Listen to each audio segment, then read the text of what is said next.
Só queria lembrar a vocês que ao final da palestra a gente vai passar a lista de chamada, um formulário no chat. Peço que vocês assinem para poder garantir o certificado no final do semestre. E é isso, qualquer dúvida podem colocar no chat, que a gente vai respondendo na medida do possível. E agora eu passo a palavra para a Lu. Boa palestra para todos. Obrigada, Ju. Então, boa noite a todos. Como ela falou, sou Ana, estudante no CAP. Então, a gente faz parte da organização do GEPRO. E hoje eu vou falar um pouquinho sobre as minhas experiências na suinocultura. Vou aqui abrir o PowerPoint para a gente conversar. Qualquer dúvida que vocês tiverem, podem me parar, podem abrir o áudio, a câmera, botar no chat, que a gente vai conversando. Vamos ver aqui. Tudo certo? Estão vendo bem? Não vejo ninguém agora. Tá certinho, Lu, pode continuar. Beleza, então. Então, nós temos experiências na suinocultura, mas eu vou dar mais enfoque, vamos dizer assim, na parte de parto, principalmente cuidados com a recém-nascida, que é uma parte que eu adoro, que eu gosto bastante, e foi também o que eu mais presenciei. Muito bem, então, quando eu comecei a ter contato com a suinocultura, com os porcos, com os leitões, a minha família é mais urbana, então eu nunca tive, assim, muito contato com fazenda, sítio, assim, com bichos, como outras pessoas tiveram, né? Então, eu fui ter contato realmente com eles na faculdade. Até um tio meu tem uma fazenda, mas é mais voltado para gado de leite. Então, o primeiro contato com a suinocultura real, assim, foi na sexta fase, que eu fiz no começo do ano passado, né, então 2021, bem no comecinho, e eu estava tendo aula com o Zé Cristani, que ele dá a suinocultura pra gente, José Cristani, e ele comentou que ia ter parto, ia coisas assim, e eu, como nunca tinha me ligado para essa área, nunca tinha prestado atenção nessa área, eu me dei a oportunidade de conhecer um pouquinho. Então, se bem também, já falo para vocês, às vezes vocês acham que não vão gostar, eu nunca imaginei que ia gostar de porco, mas eu estou me identificando bastante, é uma área que me faz bem estar lá com eles, então, se dê oportunidades. Então, o primeiro momento que eu tive contato foi ali, e a gente foi para o Otacílio, porque a granja que ia ser maternidade para as leitoas, para as marrãs, ia ser em Otacílio. A gente tinha que fazer esse translado, tinha que ir até lá, ficar com elas, cuidar, depois retornar para Lages. E foi ali que eu vi meus primeiros partos, e me encantei por essa área de produção animal. Tinha feito estágio em clínicas, assim, já, de pequenos, mas não estava me achando completamente. Muito bem, então a primeira coisa que a gente pensa, quando a gente pensa em parto, a gente tem que pensar na mãe, né? Na marrã. A marrã é a leitoa que tá prenha. Então ela vai ser a mãe dos leitõezinhos, a gente chama dessa forma. Quando a gente pensa nela, a gente tem que lembrar de 3 pilares para que a gestação se dê de forma saudável, tanto para a mãe, para a marrã, quanto para os leitões. Então a gente tem que pensar em nutrição, na água, então no consumo hídrico dessa mãe, e no ambiente, se está correto para que ela gere vida. Lembrando também que a gestação dela é de 114 a 117 dias, geralmente é na metade, 115, que é vamos dizer, o mais comum. Mas pode variar de marrã para marrã e não tem problema, estando nesse intervalo, tá tudo ok. Muito bem, então sobre a nutrição, a gente vai iniciar aqui. A gente tem que pensar que se ela vai gerar vários leitões, ela tem que se nutrir, capaz de nutrir o corpo dela e o deles também para a formação. Então, a alimentação ela tem que estar correta. Não vou estar aqui falando de nutrição e coisas detalhadas, mas num aporte assim, geral, a gente tem que pensar que ela tem que se alimentar corretamente, né? E ter os nutrientes necessários.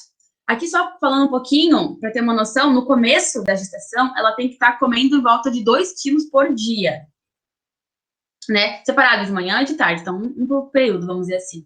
Isso vai aumentando durante a gestação, ao passo que vai evoluindo, né? Pro primeiro mês, segundo mês, terceiro mês, ali ela vai aumentando gradativamente esse aporte necessário para que ela forme os leitões. Isso em relação com o score corporal. Se vocês olharem ali na figura de cima, tem como se fosse as bundinhas delas, né? A parte traseira. Então, a gente consegue classificar do 1 ao 5, sendo a 1 muito magra, né, e o 5 obesa, que não é legal nem a muito magra, porque ela não vai conseguir nutrir esses animais que estão, né, dentro dela. E assim, quando ela está obesa, vai ter muita dificuldade no parto. Então, a gente prefere no score normal ali, que é o 2,5 até 3. Então, por exemplo, se ela tiver no score 1, ela vai ter que se alimentar mais, então vai ter uma maior quantidade de nutrientes que vai ser necessário para que ela tenha a leitigada, que são, a leitigada é o grupo de filhos que ela vai ter, para que a leitigada seja saudável. Então, se ela tiver obesa, você não vai dar a mesma quantidade, porque ela está com excesso, né, de gordura, então você vai reduzir um pouco, vai ter que ser balanceado com relação ao peso. Isso vai se dar em toda a gestação. Então, a ração, vamos dizer assim, que ali no caso, pelo menos, a gente sempre alimenta elas com ração, não é com lavagem, que nem a gente vê assim, nas pessoas que são mais do interior, vamos dizer, acabam nutrindo esses animais dessa forma. A gente tem ração. E nessa ração, para as fêmeas que vão gestar, elas têm uma suplementação, que a gente chama de núcleo, que tá o nome ali. E que vai ter cálcio, por exemplo. A galinha, ela precisa de bastante cálcio para formar o ovo, né? Então, a vaca precisa de bastante cálcio para formar o colostro, o leite, e a marrã também, ela precisa de cálcio para que possa passar para o colostro, para que possa fazer as contrações uterinas, então tudo isso gasta cálcio. Precisa de vitamina E também na suplementação, que é antioxidante, e daí vai aumentar a imunidade, auxilia na imunidade dessa mãe. O selênio também, que também faz parte, então, nessa suplementação, como anti-inflamatório, e tem uma ação antioxidante também. Então, mas tudo isso vai estar junto no núcleo. Quando você, por exemplo, quiser comprar um núcleo para gestação, vai ter isso incluso. Não precisa ficar procurando, né, esses detalhes. Isso é mais só a gente mesmo. Então, sobre a água, é uma coisa que, pelo menos na minha família, eu percebi que antes eles não davam tanta importância, né? Tem um tio meu que tem alguns porcos que ele cria lá, realmente, mas bem caseiro, vamos dizer. E um dia eu fui lá, olhei e a água, ele não estava consumindo a água estava bem ralinha, assim. Então, e aí, o meu tio falou que ele não estava crescendo, né? Que os outros porcos tinham crescido bem e ele não. E uma das primeiras coisas que eu vi foi isso. E daí a gente tentou colocar um outro suporte de plástico para que conseguisse aumentar o nível da água para que ele pudesse ingerir. Então, é muito importante a gente oferecer água de qualidade para fêmea. Ali como eu botei, ó, não pode água contaminada, água suja, não dá, não, a gente não tomaria essa água, então eles também não precisam tomar, né? Então a água tem que ser incolor, inodora, que é sem cheiro, né? E limpa, com certeza. Porque, pensem bem, uma fêmea gestante, ela consome cerca de 20 litros de água por dia.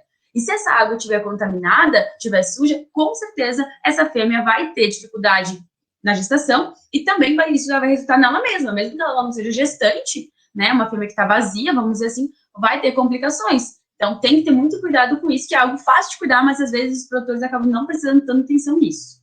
E também a água para a produção de leite, né, posteriormente. Aqui uma fotinho delas tomando água no bebedouro. Sobre o ambiente, essa eu acho que é a parte, não sei se não diria mais crítica, mas é a parte que pelo menos eu fico mais brava, vamos dizer assim, quando não está correta. Né? A gente faz estágio no CAI, faz em outros lugares, e não é difícil, mas tem que ter esse cuidado diário. É chato, realmente, eu sou estagiária lá na suína, então é chato ficar limpando as fezes, tirando, mas é totalmente necessário, principalmente nesse período que a fêmea está gestando.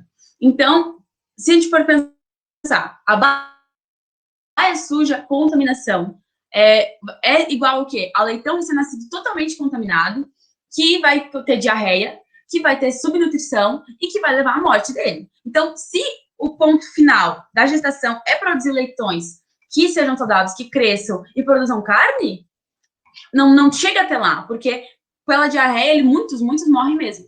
Mas também pelo esmagamento, que eu vou falar um pouquinho depois. Então, tem que ter cuidado com o ambiente. Tem que estar lavado, tem que estar limpo, tem que estar esfregado, tem que estar desinfectado para que isso não aconteça. Então, baias precisam estar lavadas, desinfectadas, limpas, sempre. A temperatura do ambiente, ela é diferente, né, para a fêmea, para a marrã, e para o leitão. Então, a sensação que ela prefere, vamos dizer assim, térmica, na gestação é de 15 a 21 graus Celsius. Claro que isso, às vezes, não é possível numa pequena produção, né, mas em grandes, eles têm totalmente controlado a granja, tudo fechadinho e tal, para que realmente seja o ambiente adequado para elas, que elas tenham conforto térmico. Na lactação é um pouco menos, né? Porque a produção de leite também gera calor. Então, por exemplo, um dia eu estava vendo que ela estava para parir, e eu colocava a mão, né, em cima das tetas, vamos dizer assim, e realmente é muito quente ali. Então, deve ser esse desconforto pelo calor, então a gente tem que deixar mais frio para que elas tenham um conforto térmico nessa fasezinha de lactação, já que elas estão realmente alimentando os nenéns recém-nascidos. Tem que ter muito cuidado com o vento também, né, encanar vento. Não pode ter desconforto. Desconforto térmico causa estresse, causa o parto complicado, faz com que elas tenham o parto antes do tempo. Então, tem que ter muito cuidado com isso. Não é difícil. Então, janelas fechadas, pelo menos no momento da noite, noturno, tem que estar fechado, para que isso não ocorra. Depois, quando eles tiverem nascido, mais ainda, tem que ter muito cuidado, porque é muito fácil o leitão morrer por hipotermia. Muito, muito fácil mesmo. Eles são muito sensíveis. Então, só que englobando um pouquinho o bem-estar animal, né? Que isso vale para suíno, isso vale para cachorro, para gato, para galinha, para qualquer animal, né? De produção ou não. Então, eles têm que estar livres de dor, de injúria, de doença, tem que estar livre de desconforto, né? Tendo um ambiente apropriado, com coisas que façam eles se estimularem, né? Eu vi até um tempo atrás, numa granja, umas correntes presas num cabo, e daí os leitões ficavam mexendo ali, brincando ali, então tem que ter algo que realmente dê conforto para eles. Livre de fome e sede, livre para executar o comportamento normal, que é o de fuçar, né? Então, quando é uma granja que tem cimento, que é algo duro, eles acabam não tendo esse estímulo, não tem essa liberação do comportamento real do animal. Então, é necessário também achar algo que possa liberar o estresse, vamos dizer, que que eles não fiquem estressados, que intervenha nisso. Então, também tem que ter um ambiente desse jeito, e livre de medo e estresse, que você não, por exemplo, você tendo fome, você vai se estressar, você não conseguindo liberar o seu comportamento natural, você vai se estressar, você não sede, você vai se estressar. Então, se você conseguir trabalhar os outros fatores, o estresse não vai acontecer, né? A gente vê também muito em leitão pequenininho, que ainda é feito, né, no Brasil, não é mais recomendado, mas ainda é feito, a caudectomia, que é o corte da cauda, né? Porque dizem que dá canibalismo, né? Um acaba brigando com o outro e tal. Só que isso é um reflexo do estresse. Não adianta o produtor cortar a cauda para não ter canibalismo e continuar fazendo todas as outras coisas erradas, deixando eles com fome, ou deixando eles passando frio, ou deixando eles totalmente estressados. Então, a caudectomia, que é a retirada da cauda, que evita o canibalismo, evita só uma consequência do estresse, não o estresse em si. Então, a gente tem que pensar nisso também. Tá fazendo muito no automático, né? Vou tirar a cauda para que ele não morda. Mas isso não tem uma melhora direta para o animal.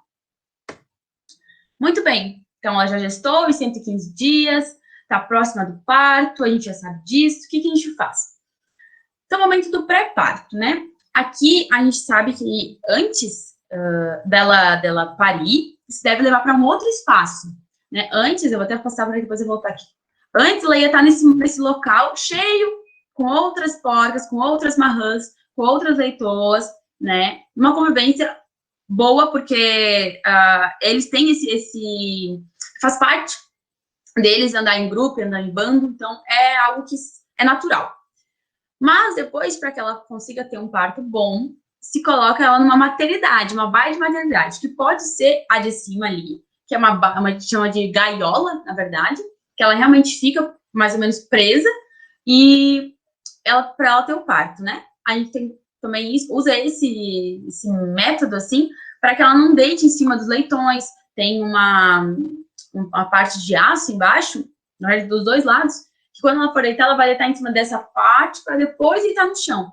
E isso faz com que evite o esmagamento, que é uma porcentagem altíssima de esmagamento pela mãe. As fêmeas, as porcas, elas são muito diferentes com relação a cachorro, a gata, né? A cadela, no caso. Ela não tem esse instinto materno de né, de cuidar super da ninhada, de ficar cuidando da leite segada. Elas realmente esmagam. Então, isso tem que ser... Quem tem que cuidar é o veterinário, é quem vai estar perto, é quem vai estar cuidando da granja, que tem que ter esse olho mais... E esse ouvido, na verdade, porque eles têm um gritinho diferente quando eles estão sendo esmagados, quando eles estão sofrendo alguma dor. Então, a gente tem que escutar esse barulho e já ir correndo para tirar a mãe em cima, porque senão morre mesmo. Elas não têm esse instinto de sentir que tá machucando o filhote e sair, que nem uma cadela tem, ou uma vaca, principalmente, de corte, né? Nem chega perto do bezerro, porque senão ela mata a gente. Então, a porca não tem isso. É muito difícil ela sentir essa habilidade, mas é tipo, tô machucando meu filho, vou sair. É raro. Deixa eu voltar aqui. E daí, a gente tem que trocar para baixo da maternidade, que ela é individual, né? De 3 a 7 dias antes do parto. Se a gente tem essa noção de inseminação, tempo de gestação, né? Não precisa nem fazer sincronizado. Tem muitos locais que fazem, né? Sincronizado, usam fármacos, usam para que as fêmeas param juntinha. Mas aí no caso a gente acaba não usando. A gente tenta usar o mínimo possível de drogas, né? De fármacos para induzir parto, para sincronizar a gestação. Nada disso a gente faz.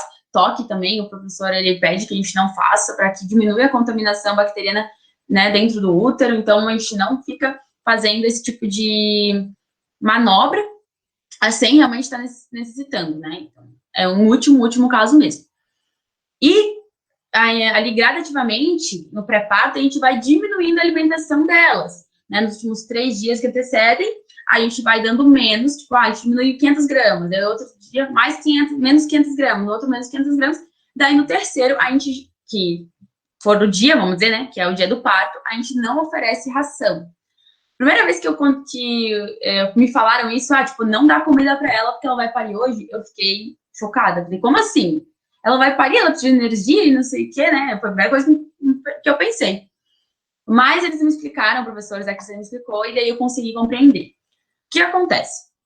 Aqui a gente tem uma porca, né? A gente tem a anatomia aqui dentro. E não sei se vocês conseguem ver com o mouse, mas pelo menos vocês conseguem ver pelos números. Aqui o 7 é o reto da fêmea, né?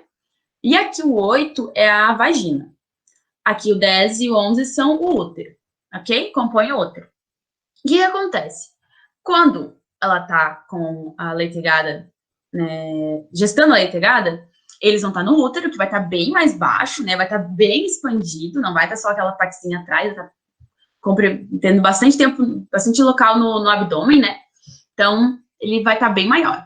E se a gente deixar, vamos dizer, ela comendo muito no tempo pré-parto e no dia do parto, isso pode causar constipação. Ela pode conseguir não defecar e ficar presa às fezes ali mesmo, naquela parte 7.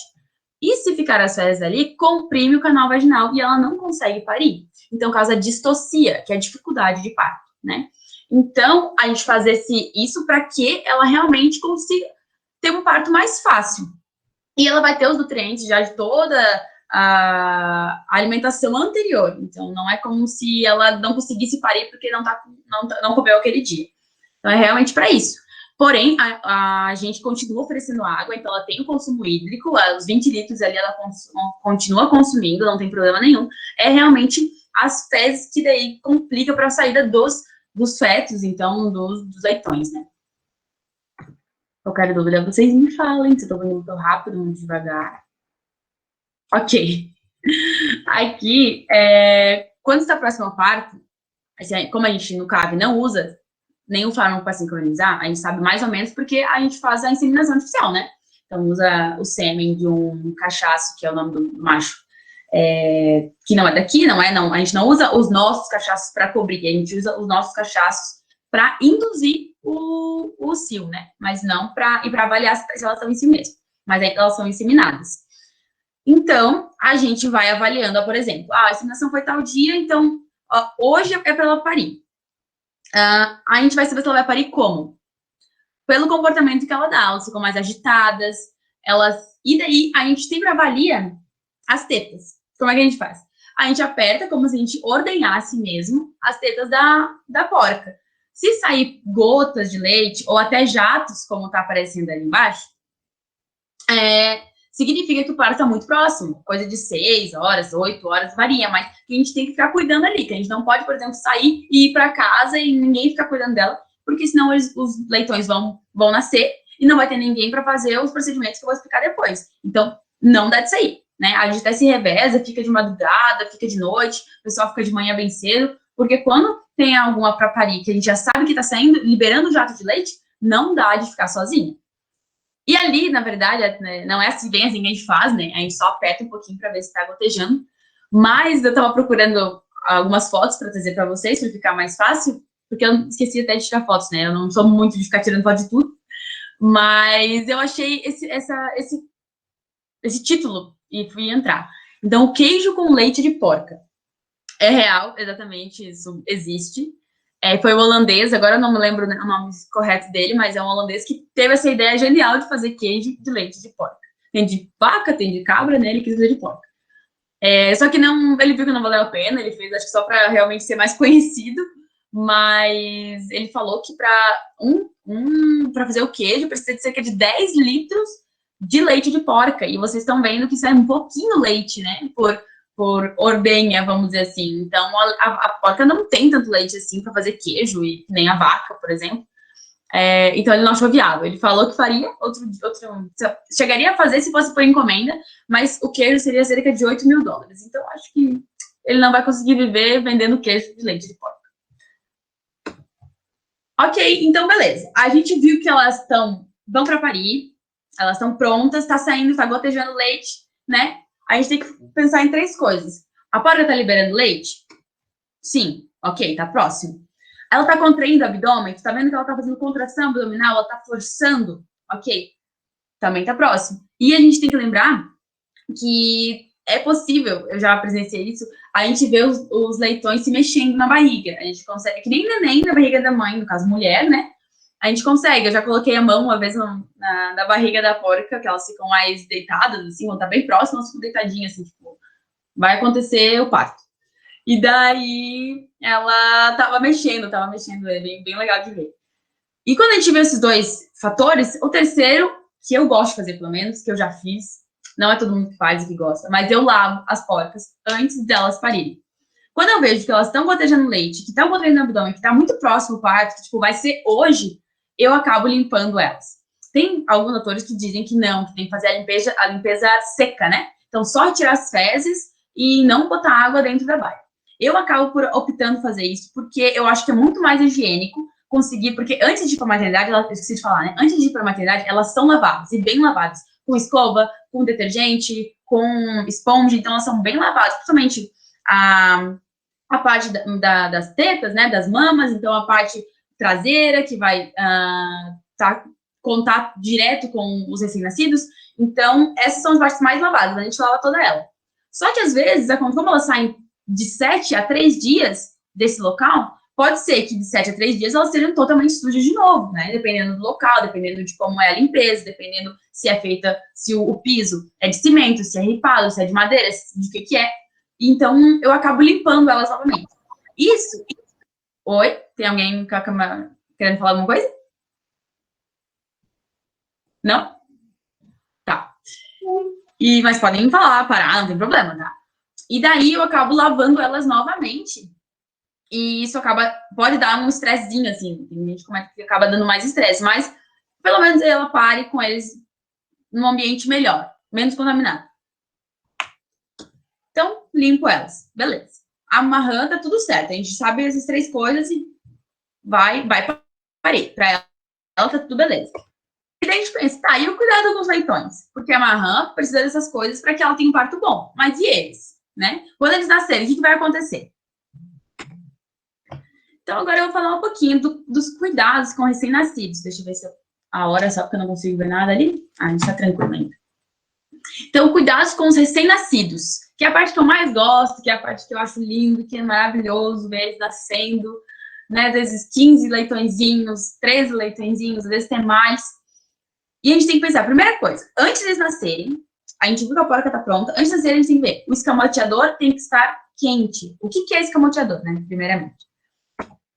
É um local que os leitõezinhos, eles vão estar depois que eles nascerem. Então, eles vão ter, ali é o espaço que eles vão se esconder do frio, é o espaço que eles vão ficar juntinhos, é o espaço que eles vão dormir, é o cantinho deles, né? Tem o espaço da mãe e ali é o cantinho deles ficarem juntos. Então, tem que estar quentinho, tem que ter maravilha, tem que oferecer conforto para esses recém-nascidos, ok? Então, aqui é só para mostrar para vocês. O ideal não é ficar aberto, né? O ideal é ter espaço fechado para que realmente fique quente. Tá vendo que tá mais amarelado num cantinho? é porque tem luz. Geralmente, para esquentar, a gente usa aquelas luzes amarelas, mais antigas, agora é mais de LED, né? Mas que elas transmitem, elas passam mesmo calor. Então, geralmente a gente pega essas lâmpadas para que realmente eles fiquem quentinhos naquele ambiente. Porque o recém-nascido precisa de uma temperatura bem mais alta, 32, 34, 36 graus, né? Então, enquanto a marrã quer seus 21, 20 graus, até menos. Então, a gente tem muita diferença de conforto térmico do leitão para o conforto térmico da marrã. Então, tem que estar quente. Só para vocês terem uma noção de como é que é, se alguém nunca viu escamoteador, também nunca tinha visto antes de começar no estágio, a fêmea está aqui nessa parte azul, os leitõezinhos estão ali, eles vão mamar nela, vão ficar um pouquinho dela, às vezes eles ficam ali com ela um tempo. Depois que eles já estão cheios, né, já mamaram, eles são para o escamoteador, que é essa caixinha de madeira ali, né, fechadinha, vai estar bem quentinho. Então, ali é o espaço que eles têm para se protegerem, vamos dizer assim. O escamoteador, a gente tem que ter um cuidado. Se eles estiverem defecando, né, urinando, fazendo cocô, aí dentro do escamoteador, significa que não está sendo bom, né? Não tem, a temperatura está ruim, está muito frio, alguma coisa está errada, porque eles, quando o ambiente do escamoteador está bom, eles defecam fora do escamoteador. Quando eles defecam dentro, alguma coisa está acontecendo, né? Ou está aberto, ou tem um buraco, está entrando vento, está dando desconforto neles de alguma forma. Então, a gente tem que cuidar com isso também. Agora, então, nasceu, o que eu faço, né? Nasceu o leitão, o que eu faço? Pego ele e faço o quê? Vamos lá. Primeira coisa que a gente tem que fazer é secar o leitão. Então, a gente pegou o leitão, ele nasceu, a gente tem que secar. Como que a gente seca? A gente pode usar a maravalha, que apareceu no escamoteador ali também. A gente pode usar toalha de papel toalha. A gente pode usar pó secante também. Tem um pó secante que é específico para leitão. Não é qualquer coisa que vocês vão tacar ali e vai secar o leitão. Não, ele tá com imunidade zero. Então, tem que ter muito cuidado enquanto você vai mexer com ele e no que você vai colocar nele, né? Porque ele não tem a passagem, assim, que nem tem a gente de placenta. Não, ele é pelo colostro, tem que ter muito cuidado. Beleza, então a gente vai secar o leitão e realmente é quase fazer uma farofinha de leitão, assim.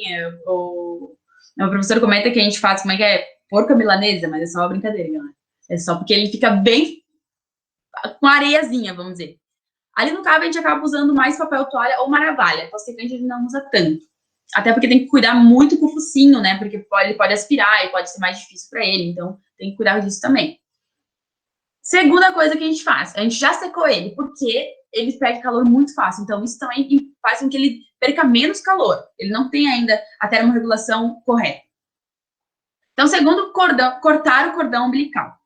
Como é que a gente faz? A gente vai pegar o cordão, né, comprido, geralmente é mais ou menos esse tamanho, é bem grande mesmo, para o tamanho deles. E a gente pode fazer de várias formas. Uma delas pode enrolar o cordão nele mesmo, cuidar para não puxar, né, do leitão o cordão. Você vai fazer um lazinho e puxar nele mesmo. E depois cortar com bisturi, né, um bisturi que não esteja enferrujado, um bisturi que não seja sujo. Você vai pegar e cortar o cordão que está sobrando. É uma possibilidade. Que é o que eu faço geralmente. Você pode ou amarrar o cordão, né, com um elástico ou com uma corda, que eu acho que fazem bezerro também, às vezes, né? Então, amarra o cordão, tira um pouquinho, porque ele fica muito comprido, e deixa ele cair sozinho, que ele vai secando, secando, secando. Também é uma possibilidade. Só cuidar para não puxar o cordão, tá? Então, tá com ele ali, você vai amarrar nele mesmo, beleza, mas não puxar, porque para causar hérnia umbilical é muito fácil quando você manuseia o cordão umbilical sem cuidado, sem delicadeza. E depois, uma coisa que também se pode fazer é imergir, né, o cordão umbilical que ficou num iodo a 5%, ou 2% também pode ser usado. É bem baixo mesmo a concentração, porque senão isso irrita a pele, ainda mais que eles são recém-nascidos e ainda são muito sensíveis a tudo, né? Deixa eu ver aqui. Ah, tá. Aqui é um jeito de você fazer essa manobra. Então, colocar o leitãozinho virado para cima, pode ver que ele tá bem meio branquinho, porque, né, por causa do pó. Aí o cordão tá para cá, para esse lado, e o moço tá amarrando ali com um barbante, acredito que o cordãozinho dele. Também é uma possibilidade. Ok. Então, a gente já secou ele, já cortou o cordão, né? O que a gente vai fazer? Colocar para mamar. Colostro é indispensável, ele precisa mamar colostro. Não tem como não mamar colostro. Então, essa foto é uma amiga nossa, minha no caso, eu falei nossa, porque tem mais gente do Jefferson que faz estágio lá, mas a Thaís, ela me deixou colocar, porque é realmente isso, você tem que fazer eles mamarem colostro, tem que ficar em cima da porta, tem que deitar, tem que fazer manobra para eles mamarem, mas eles precisam mamar esse colostro, porque senão a chance de eles morrerem é muito, muito alta, porque eles não têm imunidade. Então tem que sempre lembrar disso. Nasceu, faz aquelas coisas antes, pega, aí pesa também, a gente também pesa, agora eu esqueci de falar. A gente pesa para ter uma noção de quem foi primeiro, quem foi segundo, que é importante depois, em grandes empresas também é necessário fazer isso, né? Mas se for uma coisa mais família, não precisa, mas tem que mamar, de qualquer forma. Tem que achar um jeito para mamar o colosso. E se vocês estão vendo ali que a marrã super, super dócil, né? Aqui no CAB, elas são super tranquilas. É uma outra que dá uma bola fora, assim, que é mais brabinha.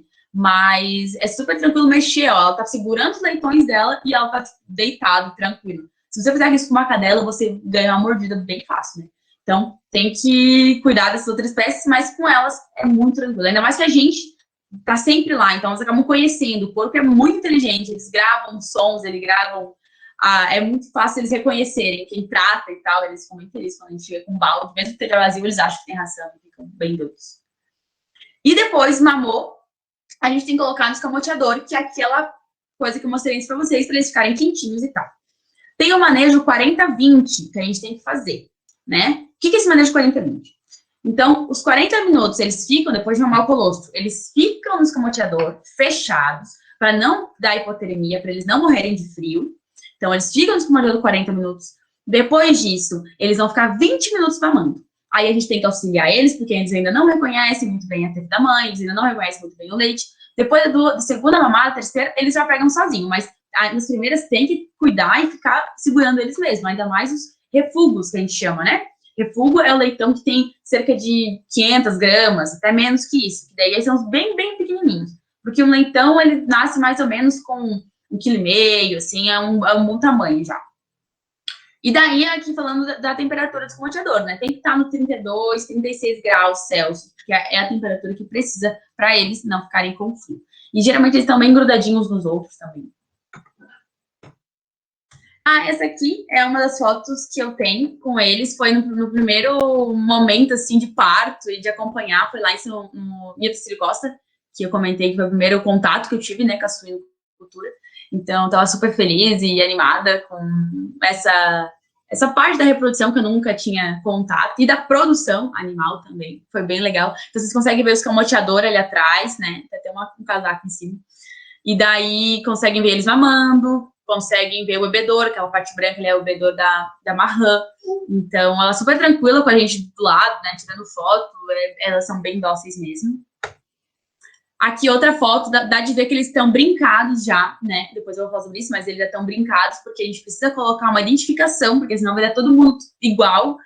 Alguns ainda vêm com algumas manchinhas, quando a gente cruza, né, as brancas com os mouras, tem com manchinha diferente, algumas a gente consegue diferenciar. Mas quando é totalmente branquinho, rosinha, não tem como diferenciar o leitão. Então, a gente sempre bota primeiro que nasceu, segundo que nasceu, 2, e vai fazendo essa identificação deles. E depois a gente consegue brincar, realmente colocar um brinco na orelhinha deles, pra a gente acompanhar o crescimento, né? Porque a maioria deles fica com a gente até final. Eles passam pela maternidade, né? Depois elas vão para o desmame, que daí é cerca de 21, 28 dias o desmame. Eles ficam esse tempo com a mãe, aí depois eles vão para a creche, crescimento e terminação, e daí vão ser destinados ao abate, né, o local que vai pegar eles. Então, eles ficam bastante tempo com a gente tem que estar sempre colocando quanto que pesou, qual foi o peso inicial, e depois é o peso do desmame, e depois pesa tantos dias, então a gente tem que fazer esse acompanhamento, esse levantamento para a faculdade. Então, depois, não fizeram isso, passou 3 dias de vida. Tudo lindo, estão crescendo, não estão morrendo esmagados, não estão morrendo de frio, beleza? Tem que fazer a aplicação de ferro intramuscular. Esse ali é uma pistolinha que ele não está aplicando ferro, mas só para vocês terem uma noção de onde é. Então, é nessa região aqui mesmo, intramuscular, a gente aplica com a seringa, e ele precisa. Por que a gente aplica ferro? Porque na natureza, na vida normal, né, ele teria esse comportamento de fuçar as coisas e conseguiria pegar ferro, vamos dizer assim, falando de uma forma mais tranquila, da terra. Porém, não é possível numa granja. Então, a gente tem que aplicar para dar essa suplementação, vamos dizer assim, para eles. E depois, nesse mesmo dia, quando a gente já pega, já tem esse manejo de pegar e aplicar o ferro, geralmente, quando é necessário, a gente faz a castração, então, dos machos e brinca eles, né? Coloca o brinquinho. Também é possível fazer caudectomia, mas um manejo que está ficando em desuso, assim. Já estão percebendo que não é necessário. Senão, se a gente der um bom ambiente para eles não vão ficar fazendo canibalismo, não vão ficar mordendo a cauda de ninguém, então tá tudo certo. Então, é mais a castração. E daí, também, se não fizer a castração aqui, que também está começando a ficar em desuso, se faz a imunocastração, mas a ideia é na terminação, já é outro papo, é outra conversa. Não é com eles neném, assim. Aqui o brinco, só para ter uma noção, tem o número e é desse tamanho mesmo que a gente coloca. Tem um infantil. Isso aqui eu quis mostrar para vocês, eu peguei do encontro técnico de suinocultura, da evolução genética, né? Como os animais, eles se adaptam, eles conseguem se modificar de acordo com o tempo. Por exemplo, aqui nos anos 2000, por exemplo, nessa granja, pelo menos, as porcas tinham lá de 12 a 14 tetas, né? Então, a gente consegue ver que elas tinham uma anatomia, tinham um corpo. Aí, em 2016, elas foram aumentando, por que elas aumentaram? Elas se adaptaram porque tinham mais leitões, né? As leitegadas ficaram bem maiores de acordo com o tempo. Então, se antes eram 10 leitões, 8 leitões, agora já é 16 leitões, até mais, né? Dependendo da fêmea. Então, elas foram se adaptando e foi realmente nascendo mais tetinhas no corpo delas. E isso é genética, é evolução genética mesmo. É isso, gente. Então, agradeço a vocês. Se tiverem alguma dúvida, podem falar. Muito obrigada por hoje. E é isso.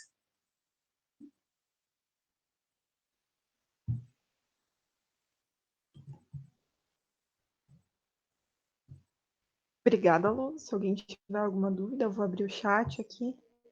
Acho que ninguém mandou nada.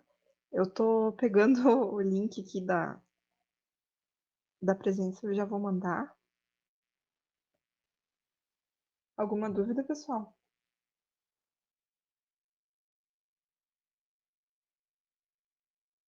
Só elogios. Pois é, fico muito feliz. Obrigada, pessoal. Eu tô pensando, não esqueci nada de falar nada. Tô tentando lembrar.